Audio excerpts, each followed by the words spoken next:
So you want to start making scale models. Where on earth do you start? What kit? What scale? Do I need planes, trains, automobiles, figures? Do I need extras? What paints do I use? Enamels? Acrylics? Why do I need to wash a pin? Do I need to clean a kit? Why is 144 smaller than 72? What's an airbrush? How do I use it? Wow, this is really confusing. Well, actually it's not all that confusing if you break it down piece by piece, just like the segments of an orange. So welcome to a new series which I'm calling Penny's Tips, Hints and Cheats, and I hope to take you through the journey of scale modelling from buying your first kit right up to a few advanced techniques. As always, we need to start at the beginning, starting with the purchase of your first kit, and I hope that this ever-evolving series will cover all aspects of the hobby. Some techniques you'll use on a daily basis, others very occasionally. Welcome to the scary world of scale models.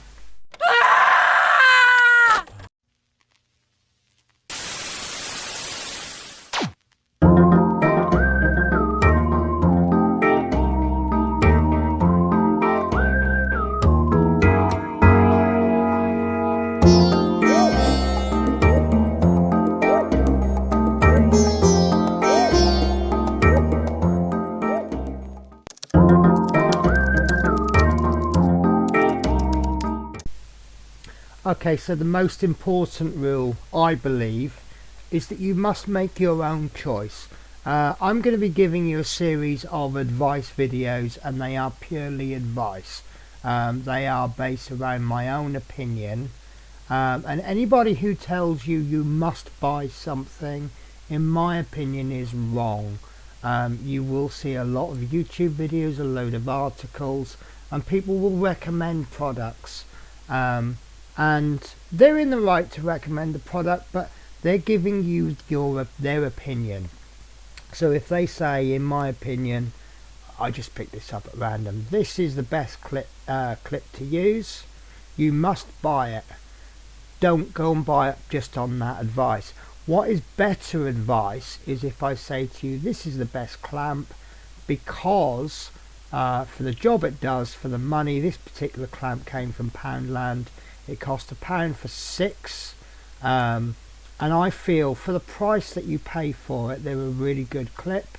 The downfall of it is they don't have much grip, so I've bought some foam pads and I've just modified them, and now these are absolutely perfect. As you can see, they are working absolutely fine. You could go out and buy £20 clips, and in my opinion they're not any better than these. So that's the kind of advice you need to be taking. I'll give you an example. Somebody once told me I need to buy a certain set of screwdrivers, and I went out and spent £70 on 4 screwdrivers, and they really didn't work for me. If I'd have listened, or if I'd have asked the question, why are they the best, then maybe I wouldn't have needed to buy them. And the same goes for kit buying. You need to understand why somebody thinks a kit is very good. If you're a beginner and someone's telling you this particular kit is very good because there's lots of modifications that you can make to it. I enjoyed it's a badly made kit, but it fits together. I like doing seam lines. These should then be alarm bells for you, because if you're a beginner you don't want to be doing all the modifications. So always listen to the advice, but don't be forced into buying anything.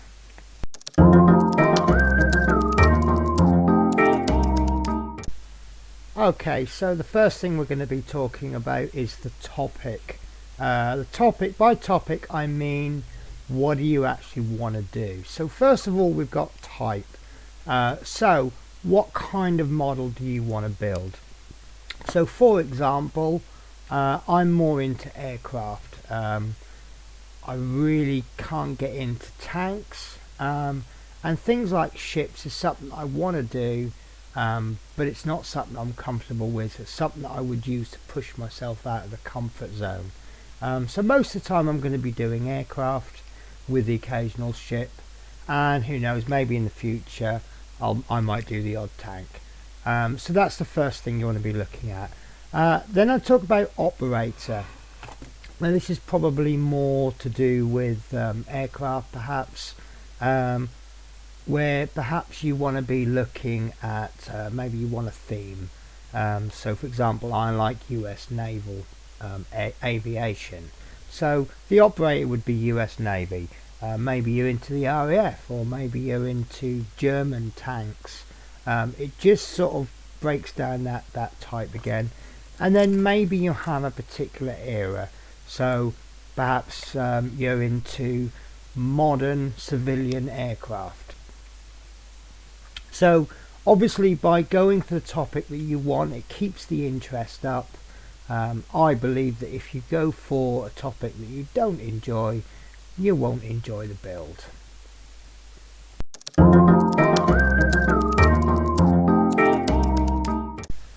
So when you buy a kit, you want to do some research. You want to get things like reference pictures.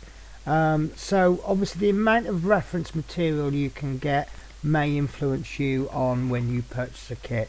I found a website which I will link in another video. It's just called resources, and the section that I'm interested in particular is the colours of the US Navy, and it breaks down all the colours that you use, all the colours of the aircraft based on particular years. So for example, in the late war between 1944 and 1945, US naval aircraft were painted in glossy blue, which is an ANA colour 623.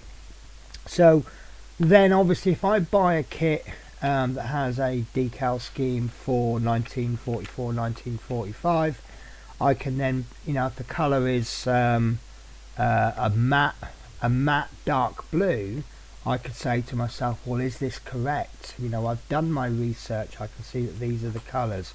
Let me give you another example. So we have got tactical paint schemes 1980 on to current. Now I can see that the different aircraft were painted in different colours. So if I got, say for example, an FA-18 and the colour scheme was more like the A4, then maybe I can, you know, again, my research tells me that may not be correct. Sometimes kit manufacturers will give you the wrong colours. This is mainly because some kit manufacturers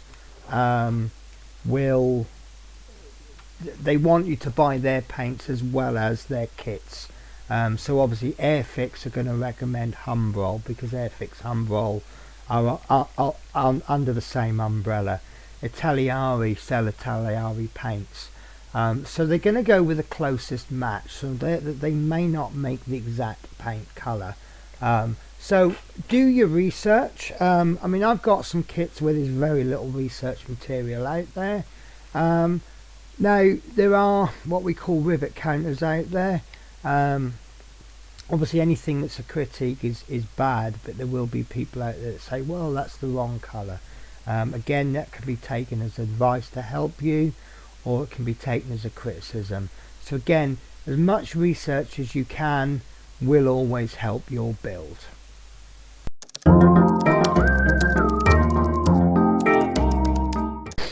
Okay, so the next area is scale. Now what scale do you want to do? Are you happy to have a collection of aircraft that are all different sizes? So you may have a very, very big Spitfire and a very small Boeing 747. So do you want to scale? Do you want to do aircraft in one scale? What aircraft are available in each scale may influence what you want to buy. So have a think about scale. Now basically the way that scale is written, you will get a 1 and a slash followed by another number, a bigger number, and that is how many times smaller it is from the original. So for example, some of my larger kits, I've got a Terminator in 1:2 scale. So that means that it's half the size of the original. The original is twice the size of the model. I've got, you see here, I've got the box for the F14A Tomcat. Now this is scale 1 to 48, so this means, and it's easier I think to think in reverse. The original, the actual Tomcat, is 48 times bigger than the kit. I've got some 1 to 72 scales, so obviously 1 to 72 scale is smaller because the original is 72 times bigger. So that means that 1 to 72 is much smaller. You tend to find, with regards to aircraft, most aircraft will be available in 1 to 72 scale. Nearly all will be available in 1 to 48, and you tend to find your larger aircraft are freely available in 144, 1 to 144 scale. Other areas tend to be different scale numbers. Tanks tend to be 1 to 35 scale. Ships tend to be 1 to 700 to 1 to or 1 to 7, so 1 to 700, 1 to 100. Sorry, 1 to 350. Vehicles 1 to 12 scale. So you start to get an idea. Unfortunately, there aren't many cars that are compatible with cars, so you'd have to display them in a different way. But yeah, have a think about the scale. Now, why is scale important? Well, the smaller the scale, the less detail it tends to have. Very small models I think tend to be difficult to paint. If you're a little bit like me and your eyesight's not as good as it used to be, your larger scale aircraft, say 1 to 48, would be a lot easier to build. But then they're also harder because they've got more detail. Things like weathering, it becomes more important because obviously it's bigger. So to be honest with you, most people are happy doing 1 to 72 scale for aircraft, and that's a good entry level. Airfix starter kits, they tend to come in at 1 to 32 scale, and that's a really good scale to work on. My advice regarding scale is to go for, if you're doing ships, maybe do a 1 to 700 scale. If you're doing aircraft, go for 1 to 72. Larger aircraft, 144. And then once you start building a couple of models, that they tend to be the cheaper range. And then you can decide, oh, am I happy with this scale, or do I want to go bigger, or do I want to go smaller? Also think about what you're going to do with the model. I've seen some good builds, 144 scale aircraft that are part of dioramas. So instead of having an aircraft this big, you're now looking at diorama this big. If you can imagine, if you're doing a diorama with 1 to 48 scale, the diorama would now start to be much bigger because you've got rocks or grass or whatever surrounding it. So scale, have a think about the scale.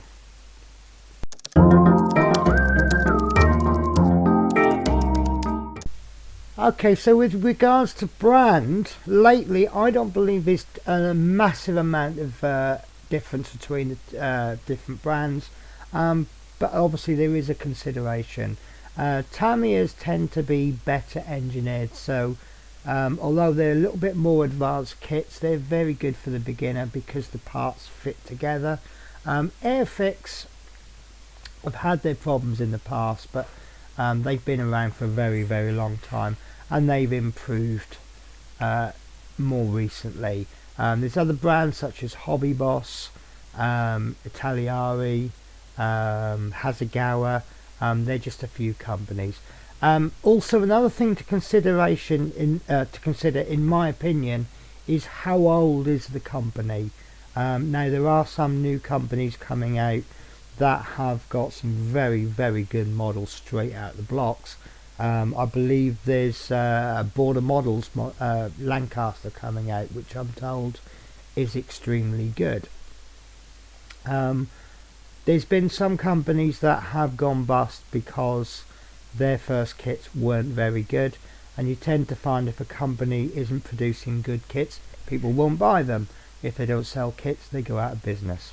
So do a bit of research on the manufacturer, and then that might help you decide whether to buy a model as well.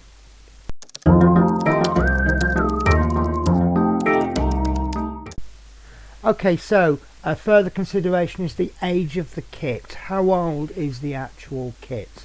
What you tend to find is that your older kits aren't perhaps so well detailed.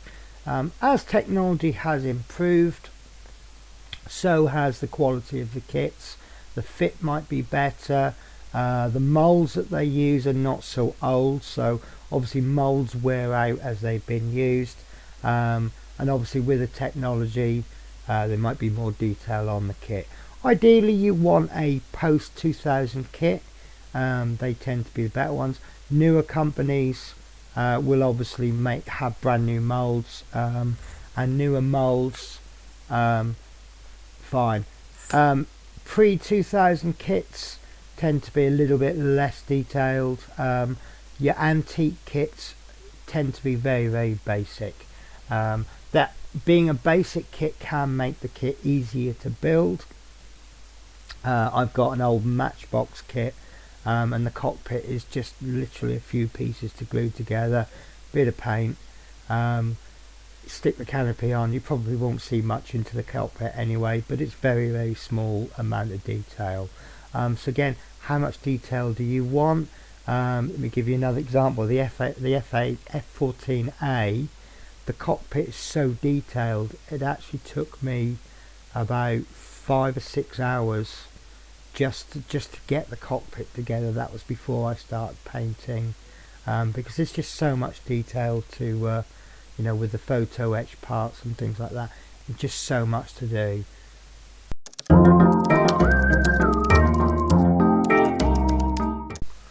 Okay, so quite often you can have a look at the instructions before you buy the kit, whether you actually able to download the instructions from websites, and this will give you a list of paints, and sometimes the paints that you already own may be a consideration with the kit. So if you're building models from the same era, from the same say for example I'm doing my US naval aircraft. Once I've built a few US naval aircraft, I will own the majority of the colours already. So I'll find myself in a situation where I can buy a kit and I don't need to buy any paints because I already own them from previous models. So obviously that may be a consideration. When you're buying your first kit, you may buy a kit for £20–30, fantastic. You might then need £60 worth of paint just to complete it. But what you will end up with is all these pots of paints. You're not going to use the whole pot on one model. So then maybe you'll buy another model, and that might be another £30, but maybe you only need £10 worth of paint. So when you are when you're buying your first kits, perhaps you want to think about how many paints it has. So if it's only got a few paints that it needs, that may be a good first kit. When you actually find you're buying the paints, you need to also consider, can I use, even though it might be telling me to buy this certain paint, can I convert? So for example, if you bought some Airfix kits and you have bought the suggested Humbrol paints, and then you go and buy an Itagliari kit, the Itagliaris are going to tell you to buy the Itagliari paints. So you may already own the colours, but you may not realise you own them. So there might be a certain shade of grey, for example. So you perhaps look up some conversion charts and have a look. So is this Humbrol, this is the Itagliari that I need. What colour is that? What's the same colour in Humbrol? Oh, well, I already own it. So that can also be a consideration.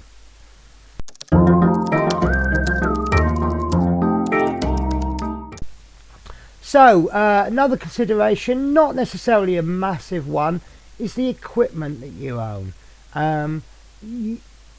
Obviously a lot of models will use common tools such as files, tweezers, clippers, knives, but you may find yourself being put into a position where if you buy a certain kit you may need some specialist equipment. By specialist I mean something that isn't going to be used for every kit. So you may find if you've been building small kits, you've been painting them with a paintbrush, that's absolutely fine. Then suddenly you buy this big massive aircraft. Do you really want to paint the entire model with a size 0 brush? So you may then consider buying an airbrush, for example. So obviously the airbrush is now a tool that you need to purchase, and then you need to consider how much use you will get out of it. I personally find that once you get an airbrush you will be using it a lot more than you think, and you'll probably manage without the airbrush if you never buy one. It's one of those things that you don't need it until you've actually got it, then you can't live without it. You may find yourself needing certain things for that particular model. You may find, for example, if you're buying resin parts, you suddenly may find you'll need a razor saw, so that you can cut the parts down. So again, have a look at the kit, see what kind of equipment you may be using or which equipment you feel you would want to use.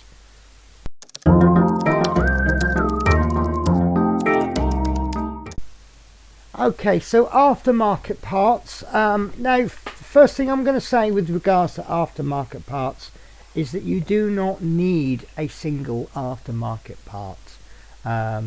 You have photo etch, which is sheets of metal which just enhance details on models. A lot of models come with photo etch.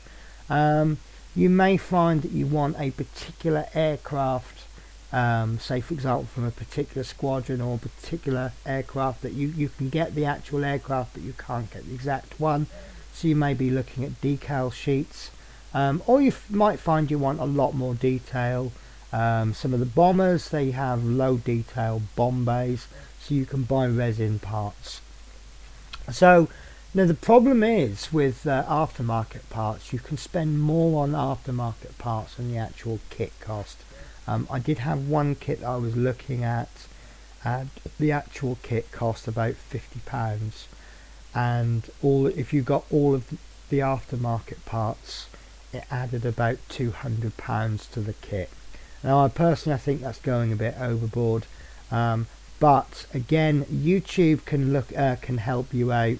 If someone has already built that kit, you can perhaps look at certain bits of detail and think, yeah, that's not what I'm after, or maybe you're after a theme. But I will say with aftermarket parts, you do not need to buy them. Everything you need for the kit is in the box, but you may just want to just change things slightly.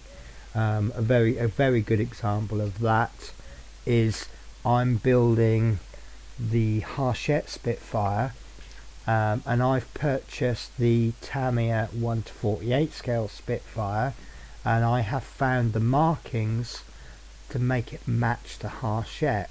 So I'm going to be building a Spitfire as a scale model of the Hachette Spitfire, so it's effectively going to become a 1:4 scale model. So I've got two Spitfires side by side, both exactly the same.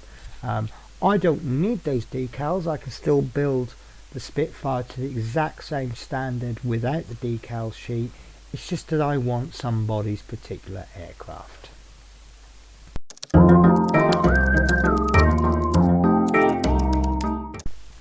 So I suspect I should have brought this up much earlier in the video, as it is a major consideration, and that's the required skill level.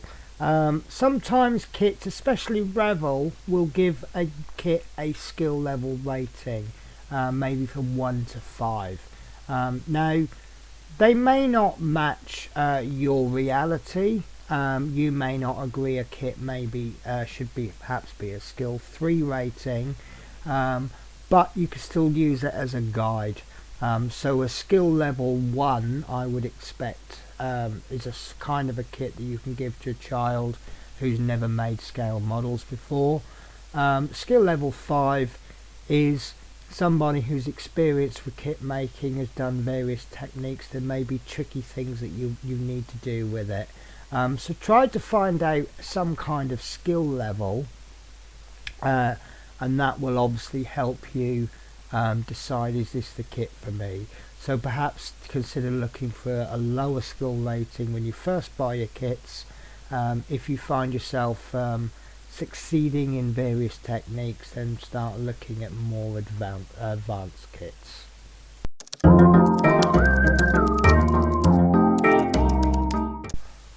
So I hope you found this little guide to buying a kit useful. If there's anything that you felt I've missed out, please feel free to drop the comments. So hopefully this is giving you a rough guide. So obviously there's a lot of things to consider. To be honest with you, most people will just buy thinking, yeah, I like that kit. But hopefully if you take these things into consideration, you will just stop and go, well, actually, is this the right kit for me? You know, another way to look at what kit you want to buy is simply just to go, yeah, I like that kit. If you like that kit, you'll want to buy it, and you will buy it, and you will try to make it. But obviously, when you're fairly new to the hobby, you need to sort of start looking at what is available, what you can actually do. A lot of these kits that you feel you've got to buy now will be available in 6 months to a year's time. Obviously, sometimes things are limited edition, and if you want them, you do need to buy them now. But hopefully, this guide will help a little bit. So that's the end of this video. There will be another video coming out next week, and that will be sorting out your hobby area, what you need to start the hobby, what you need to think about with regards to tools, and everything that you need to actually sort your kit out.